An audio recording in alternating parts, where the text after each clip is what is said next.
Assalamualaikum warahmatullahi wabarakatuh. Jadi di sini kami akan menjelaskan materi mengenai model Azure dengan saya Winnie Febrianti dan rekan saya Devita Kusmelinda, kemudian Mutiara Pugung Tapak Edra, Windy Pradani dan Mela Ambarwati. Model Azure adalah model pembelajaran yang dapat digunakan untuk jenis media yang tepat dalam proses pembelajaran. Model ini dikembangkan untuk menciptakan aktivitas pembelajaran yang efektif dan efisien, khususnya pada kegiatan yang menggunakan media dan teknologi. Model ini berorientasi pada KBM. Strategi pembelajaran itu melalui pemilihan dan pemanfaatan metode, media, bahan ajar, serta peran serta pembelajaran di lingkungan pembelajar.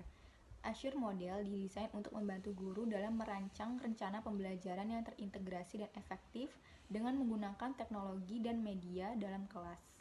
Terdiri dari atas 6 komponen, seperti rumusan kata itu sendiri, di mana A adalah analyze learner atau menganalisis peserta belajar, kemudian S, state objective atau merumuskan tujuan pembelajaran atau kompetensi, kemudian S adalah select methods, media, and materials, di mana itu berarti memilih metode, media, dan bahan ajar, kemudian utilize media and material atau menggunakan media dan bahan ajar, R. Require learner participation atau mengembangkan peran serta peserta belajar. Dan yang terakhir adalah evaluate atau revise, artinya menilai atau memperbaiki. Selanjutnya adalah tahapan-tahapan model Azure. Tahapan tersebut menurut Smaldino merupakan penjabaran dari Azure Model. Yang pertama adalah analyze learner atau analisis pembelajar. Analisis pembelajar meliputi 3 faktor kunci dari diri pembelajar yang meliputi yang pertama, general karakteristik atau karakteristik umum. Karakteristik umum siswa dapat ditentukan melalui variabel yang konstan seperti jenis kelamin, umur, tingkat perkembangan, budaya, dan faktor sosial ekonomi serta etnik. Semua variabel konstan tersebut menjadi patokan dalam merumuskan strategi dan media yang tepat untuk menyampaikan bahan pelajaran. Selanjutnya adalah specific entry competencies atau mendiagnosis kemampuan awal pembelajar dalam merancang suatu pembelajaran agar penyampaian materi pelajaran dapat diserap dengan optimal oleh peserta didik, maka harus sesuai dengan kemampuan awal yang dimiliki oleh masing-masing peserta didik.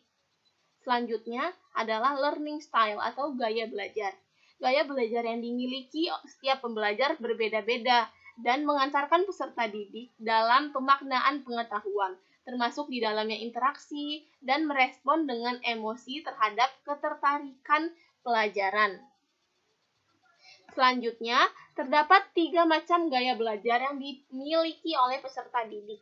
Yang pertama, gaya belajar visual atau melihat, yaitu dengan lebih banyak melihat seperti membaca. Yang kedua, gaya belajar audio atau mendengarkan, yaitu belajar akan lebih bermakna oleh peserta didik apabila pelajaran tersebut didengarkan oleh peserta didik. Yang ketiga adalah gaya belajar kinestetik atau melakukan, yaitu pelajaran akan lebih mudah dipahami oleh peserta didik apabila siswa tersebut telah mempraktekkan sendiri. Tahapan yang kedua yaitu state standard and objective atau menentukan standar dan tujuan. Diharapkan peserta didik dapat memperoleh suatu kemampuan dan kompetensi tertentu dari pembelajaran. Dalam merumuskan tujuan dan standar pembelajaran, perlu memperhatikan dasar dari strategi, media, dan pemilihan media yang tepat. Pentingnya merumuskan tujuan dan standar dalam pembelajaran. Tujuan pembelajaran yang berbasis ABCD dijabarkan sebagai berikut. A yaitu audience, B yaitu behavior, C yaitu condition, dan D yaitu degree. Audience yaitu pembelajar atau peserta didik dengan segala karakteristiknya, siapapun peserta didik, apapun latar belakangnya, jenjang belajarnya, serta kemampuan prasyaratnya sebaiknya jelas dan rinci. Behavior yaitu perilaku belajar yang dikembangkan dalam pembelajaran. Perilaku belajar mewakili kompetensi tercermin dalam penggunaan kata kerja. Kata kerja yang digunakan biasanya kata kerja yang terukur dan dapat diamati. Yang C yaitu condition. Condition adalah situasi kondisi atau lingkungan yang memungkinkan bagi pembelajar dapat belajar dengan baik. Penggunaan media dan metode serta sumber belajar menjadi bagian dari kondisi belajar ini. Degree yaitu persyaratan khusus atau kriteria yang dirumuskan sebagai bukti bahwa pencapaian tujuan pembelajaran dan proses belajar berhasil. Oke, untuk tahap yang selanjutnya yaitu pemilihan strategi, teknologi dan media serta material yang akan digunakan. Pemilihan ini dapat dikatakan sebagai pendukung pembelajaran karena pemilihan media, metode dan bahan ajar yang tepat mampu mengoptimalkan hasil belajar dan tercapainya tujuan pembelajaran. Yang pertama itu pemilihan strategi. Nah, pemilihan strategi ini kaitannya dengan pemilihan metode. Pemilihan strategi pembelajaran harus disesuaikan dengan tujuan pembelajaran. Selain itu, harus juga disesuaikan dengan gaya belajar siswa dan motivasi belajar siswa. Nah, untuk mendukung pembelajaran yang aktif, metode yang digunakan harus tepat dan sesuai. Nah, metode yang bisa digunakan biasanya itu metode ceramah, diskusi, eksperimen, tugas mandiri, dan lain sebagainya. Yang selanjutnya yaitu pemilihan teknologi dan media pembelajaran. Pemilihan teknologi dan media pembelajaran ini harus disesuaikan dengan metode yang dipilih di awal tadi.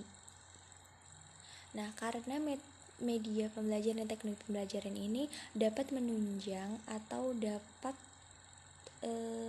mempertinggi efektivitas dan efisiensi untuk mencapai tujuan pembelajaran. Jadi harus benar-benar disesuaikan dengan metode yang dipilih. Yang selanjutnya yaitu memilih materi atau bahan ajar. Nah, pemilihan bahan ajar ini harus sesuai dengan pokok bahasan atau topik bahasan. Nah, ada 3 pilihan dalam memilih bahan ajar ini. Bisa menggunakan atau memilih bahan ajar yang sudah tersedia. Yang kedua, mengubah bahan ajar yang sudah tersedia. Atau yang ketiga, merancang bahan ajar yang baru. Tahap yang selanjutnya yaitu tahap keempat, memanfaatkan metode atau strategi dan teknologi, media dan bahan ajar yang dipilih. Sebelum memanfaatkan strategi, media dan teknologi serta bahan ajar yang dipilih, hendaknya melakukan langkah-langkah yaitu mengecek bahan ajar itu layak atau tidak, sesuai dengan kurikulum atau tidak. Terus yang kedua, mempersiapkan bahan ajar. Maksudnya mempersiapkan bahan ajar yang sesuai dengan pokok bahasan. Yang ketiga, mempersiapkan lingkungan belajar. Nah, ini tergantung dengan pokok bahasan. Maksudnya lingkungan belajar ini butuh yang seperti apa? Butuh eksperimen, berarti lingkungan belajarnya harus di lab. Yang keempat itu mempersiapkan pembelajar. Maksudnya mempersiapkan pembelajar itu harus memiliki ilmu apa dulu sebelum mempelajari pokok bahasan yang saat ini. Yang kelima itu menyediakan pengalaman belajar. Maksudnya ini bisa terpusat pada pengajar atau pembelajar. Namun, sesuai dengan kurikulum yang berlaku saat ini, yaitu kurikulum 2013, pembelajaran itu terpusat pada siswa atau pembelajar. Yang kelima adalah require learner participation atau mengembangkan partisipasi peserta didik. Tujuan utama dari pembelajaran adalah adanya partisipasi terhadap materi dan media yang kita tampilkan. Seorang guru pada era teknologi sekarang dituntut untuk memiliki pengalaman dan praktik menerapkan, menganalisis, mensintesis, dan mengevaluasi ketimbang sekedar memahami dan memberi informasi kepada siswa. Ini sejalan dengan gagasan konstruktivis bahwa belajar merupakan proses mental aktif yang dibangun berdasarkan pengalaman yang autentik, di mana para siswa akan menerima umpan balik informatif untuk mencapai tujuan mereka dalam belajar. Kemudian yang nomor 6 adalah evaluate and revise atau mengevaluasi dan merevisi. Penilaian dan perbaikan adalah aspek yang sangat mendasar untuk mengembangkan kualitas pembelajaran.